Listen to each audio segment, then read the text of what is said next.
जय श्री राम, जय हनुमान, जय माता दी। श्रीमद् भागवत पुराण की जय। छठा अध्याय, ब्रह्मादि देवताओं का कैलाश जाकर श्री महादेव जी को मनाना। श्री मैत्रेय जी कहते हैं, विदुर जी, इस प्रकार जब रुद्र के सेवकों ने समस्त देवताओं को हरा दिया और उनके संपूर्ण अंग प्रत्यंग भूत प्रेतों के त्रिशूल, पटीश, खड़ग, गदा, परिध और मुदगर आदि आयुधों से छित्र वित्र हो गए, तब वह ऋषि तत्व और सदस्यों के सहित बहुत ही डर कर ब्रह्मा जी के पास पहुँचे और प्रणाम करके उन्हें सारा वृतांत कह सुनाया।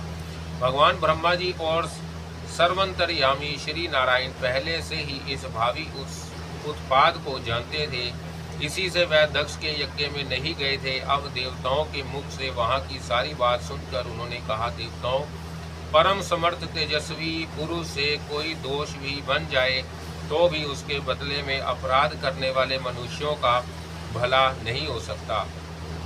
फिर तुम लोगों ने तो यज्ञ में भगवान शंकर का प्राप्त भाग न देकर उनका बड़ा भारी अपराध किया है, परंतु शंकर जी बहुत शीघ्र प्रसन्न होने वाले हैं, इसलिए तुम लोग शुद्ध हृदय से उनके पैर पकड़कर उन्हें प्रसन्न करो, उनसे क्षमा मांगो। दक्ष के दुर्वचन रूपी बाणों से उनका हृदय तो पहले ही बिंद रहा था, उस पर उनकी प्रिया सती जी का वियोग हो गया, इसलिए यदि तुम लोग चाहते हो कि वह यज्ञ फिर से आरंभ होकर पूर्ण हो तो पहले जल्दी जाकर उनसे अपने अपराधों के लिए क्षमा मांगो, नहीं तो उनके कुपित होने पर लोकपालों के सहित इस समस्त लोकों का भी बचना संभव है। भगवान रुद्र परम स्वतंत्र है, उनके तत्व और शक्ति समर्थ को ना तो कोई ऋषि मुनि देवता और यज्ञ स्वरूप देवराज इंद्र ही जानते हैं और ना स्वयं मैं ही जानता हूँ, फिर दूसरों की तो बात ही क्या है।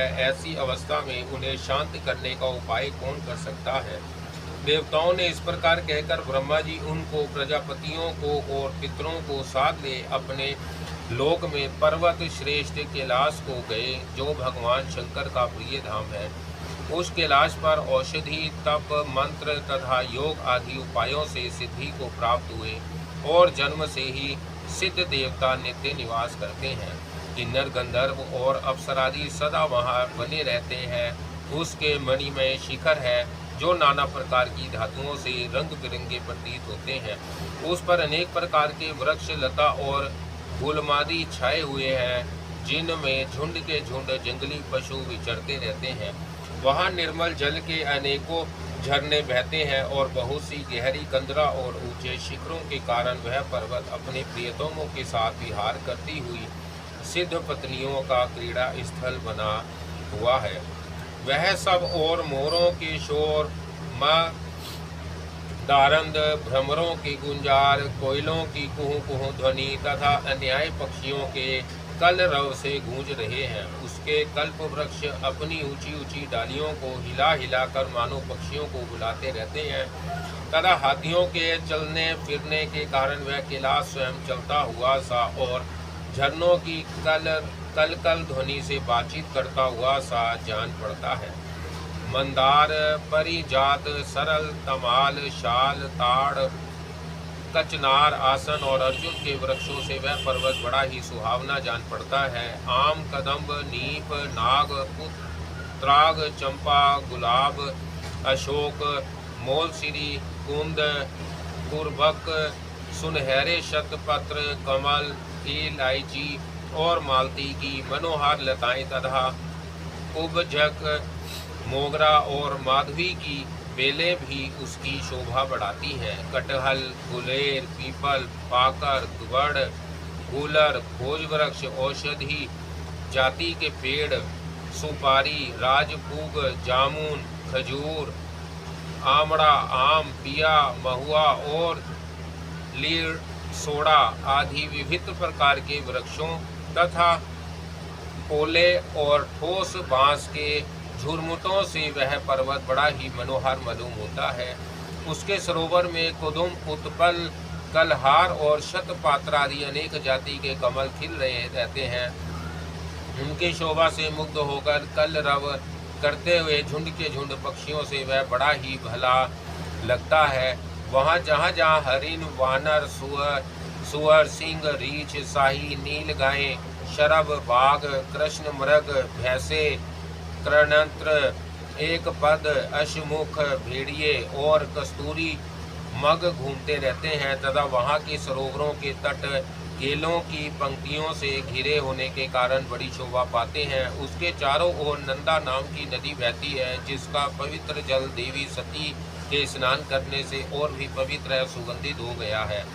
भगवान भूतनाथ के निवास स्थान उस कैलाश पर्वत की ऐसी रमणीयता देखकर देवताओं को बड़ा आश्चर्य हुआ। वहाँ उन्होंने अलका नाम की एक सुरम्य पुरी और सुगंध वन देखा, जिसमें सर्वत्र सुगंध फैलने वाले सौगंधी नाम के कमल खिले हुए थे। उस नगर के बाहर की ओर नंदा और अलकनंदा नाम की दो नदियां हैं। वह तीर्थ पास श्री हरि की चरण रज के सहयोग से अत्यंत पवित्र हो गई है। विदुर जी, उन नदियों में रति विलास से थकी हुई देवंगनाएं अब अपने निवास स्थान से लाकर जल क्रीड़ा करती है और उसमें प्रवेश कर अपने प्रियतमों पर जल उलीचती हैं। स्नान के समय उनका तुरंत का लगाया हुआ कुछ कुम भूल जाने से जल पीता हो जाता है। उस कुमकुम मिश्रित जल को हाथी प्यास ना होने पर भी गंध के लोभ से स्वयं पीते और अपनी हथनियों को पिलाते हैं। अलकापुरी पर चांदी, सोने और बहुमूल्य मणियों के सैकड़ों विमान छाए हुए थे, जिनमें अनेकों यक्ष पत्नियां निवास करती थी। इनके कारण वह विशाल नगरी बिजली और बादलों से छाए हुए आकाश के समान जान पड़ती थी। यक्ष राज कुबेर की राजधानी उस अलकापुरी को पीछे छोड़कर देवंगना सौगंधित वन में आए। वह वन रंग बिरंगे फल, फूल और पत्तों वाले अनेकों कल्प वृक्षों से सुशोभित था। उसमें कोकिल आदि पक्षियों का कलरव और भोरों का गुंजार हो रहा था तथा राजहंसों के परम प्रिय कमल कुसुमों से सुशोभित अनेकों सरोवर थे। वह वन जंगली हाथियों के शरीर की रगड़ लगने से घिसे हुए हरी चंदन वृक्षों पर स्पर्श करके चलने वाली सुगंधित वायु के द्वारा यक्ष पत्नियों के मन को विशेषता से मथे डालता था। बावलियों की सीढ़ियाँ वैदुर्य मणि की बनी हुई थी, उसमें बहुत से कमल खिले हुए थे। वहाँ अनेकों किम पुरुष भी जी बहलाने के लिए आए हुए थे। इस प्रकार उस वन की शोभा निहारते जब देवगण कुछ आगे बढ़े, तब उन्हें पास ही एक वट वृक्ष दिखलाई दिया। वह वृक्ष 100 योजन ऊंचा था तथा उसकी शाखाएं 75 योजन तक फैली हुई थी। उसके चारों ओर सर्वदा अविचल छाया बनी रहती थी, इसलिए धाम का कष्ट कभी नहीं होता था तथा उसमें कोई घोंसला भी ना था। उस महायोगमय और मुमुक्षुओं के आश्रयभूत वृक्षों के नीचे देवताओं ने भगवान शंकर को विराजमान देखा। वह साक्षात क्रोधहीन काल के समान जल पड़ते थे। भगवान भूतनाथ का श्रीअंग बड़ा ही शांत था। सनकादि शांत सिद्धगण और सखा यक्ष राक्षसों के स्वामी कुबेर उनकी सेवा कर रहे थे। जगतपति महादेव जी सारे संसार के सुहृदय हैं, इसने वह सबका कल्याण करने वाले हैं। वह लोक हित के लिए ही उपासना, चित्त की एकाग्रता और समाधि आदि साधनों का आचरण करते रहते हैं। संध्याकालीन मेघ की सी कांति वाले शरीर पर वह तपस्वियों के अभिष्ट चिन्ह हैं। भस्म, दंड, जटा और मरग चर्म एवं मस्तक पर चंद्र कला धारण किए हुए थे। वह एक कुशल भूशासन पर बैठे थे और अनेकों साधु श्रोताओं के बीच में श्री नारद जी के पूछने से सनातन ब्रह्मा का उपदेश कर रहे थे। उनका बाया चरण दाई जांग पर रखा था। वह बायां हाथ बाएं घुटने पर रखे कलाई में रुद्राक्ष की माला डाके तर्क मुद्रा से विराजमान थे। वह योग पट्टा का सारा लिए एकाग्र चित्त से ब्रह्मानंद का अनुभव कर रहे थे। लोकपालों के सहित समस्त मुनियों ने मननशीलों में सर्वश्रेष्ठ भगवान शंकर को हाथ जोड़कर प्रणाम किया। यद्यपि समस्त देवता और दैत्यों के अधिपति भी श्री महादेव जी के चरण कमलों की वंदना करते हैं, तथापि वह श्री ब्रह्मा जी को अपने स्थान पर आया देख तुरंत खड़े हो गए और जैसे वामनावतार में परम पूज्य विष्णु भगवान कश्यप जी की वंदना करते हैं, उसी प्रकार सिर झुकाकर उन्हें प्रणाम किया। इसी प्रकार शंकर जी चारों ओर जो महर्षियों सहित न्याय सिद्ध गण बैठे थे, उन्होंने भी ब्रह्मा जी को प्रणाम किया। सबके नमस्कार कर चुकने पर ब्रह्मा जी ने चंद्रमौली भगवान से, जो अब तक प्रणाम की मुद्रा में ही खड़े थे, हंसते हुए कहा, जय श्री राम। श्री ब्रह्मा जी ने कहा, देव मैं जानता हूँ आप संपूर्ण जगत के स्वामी हैं, क्योंकि विश्व की योनि शक्ति और उसके बीज शिव से परे जो एक रस पर ब्रह्मा है, वह आप ही हैं।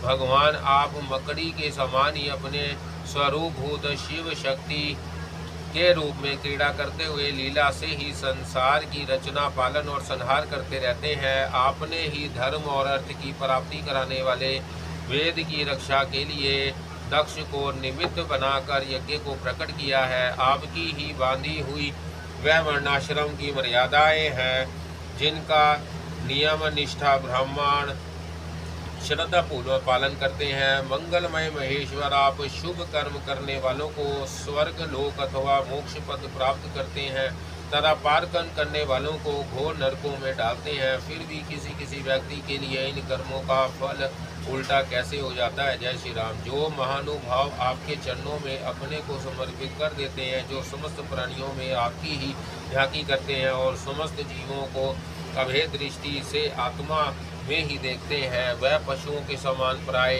क्रोध के अधीन नहीं होते। जो लोग भेद बुद्धि होने के कारण कर्मों में ही आसक्त है, जिनकी नीयत अच्छी नहीं है, दूसरों की उन्नति देखकर जिनका चित्त रात दिन कूड़ा करता है, और जो मर्म भेदी अज्ञानी अपने दुर्वचनों से दूसरों का चित्त दुखाया करते हैं, आप जैसे महापुरुषों के लिए उन्हें भी मारना उचित नहीं है, क्योंकि वह बेचारे को विधाता के ही मारे हुए हैं। देव देव भगवान कमल नाम की प्रबल माया से मोहित हो जाने के कारण यदि किसी पुरुष की कभी किसी स्थान में भेद बुद्धि होती है, तो भी साधु पुरुष अपने पर दुख कातर स्वभाव के कारण उस पर कृपा ही करते हैं। देववश जो कुछ हो जाता है, वह उसे रोकने का प्रयत्न नहीं करते। प्रभु आप सर्वज्ञ है। परम पुरुष भगवान की दुस्तर माया ने आपकी बुद्धि का स्पर्श भी नहीं किया है, अतः जिनका चित्त उसके वशीभूत होकर कर्म मार्ग में आसक्त हो रहा है, उनके द्वारा अपराध बन जाए तो भी उन पर आपको कृपा ही करनी चाहिए। भगवान आप सबके मूल हैं, आप ही संपूर्ण यज्ञों को पूर्ण करने वाले हैं। यज्ञ भाग पाने का भी आपको पूरा अधिकार है, फिर भी इस 10 यज्ञ के बुद्धिहीन याचकों ने आपको यज्ञ भाग नहीं दिया, इसी से यह आपके द्वारा विध्वस्त हुआ। अब आप इस अपूर्व यज्ञ का पुनरुद्धार करने की कृपा करें। प्रभु ऐसा कीजिए जिससे यजमान दक्ष फिर जी उठे, भग देवता को नेत्र मिल जाए, प्रभु जी के दाढ़ी मूछ आ जाए और पूषा के पहले के ही समान दांत निकल आए। रुद्रदेव अस्त्र शस्त्र और पत्थरों की बौछारें से जिन देवता और ऋषियों के अंग प्रत्यंग घायल हो गए हैं, आपकी कृपा से वह फिर ठीक हो जाए। संपूर्ण यज्ञ संपूर्ण होने पर जो कुछ शेष रहे वह सब आपका भाग होगा। यज्ञ विध्वंसक, आज यह यज्ञ आपके ही भाग से पूर्ण हो।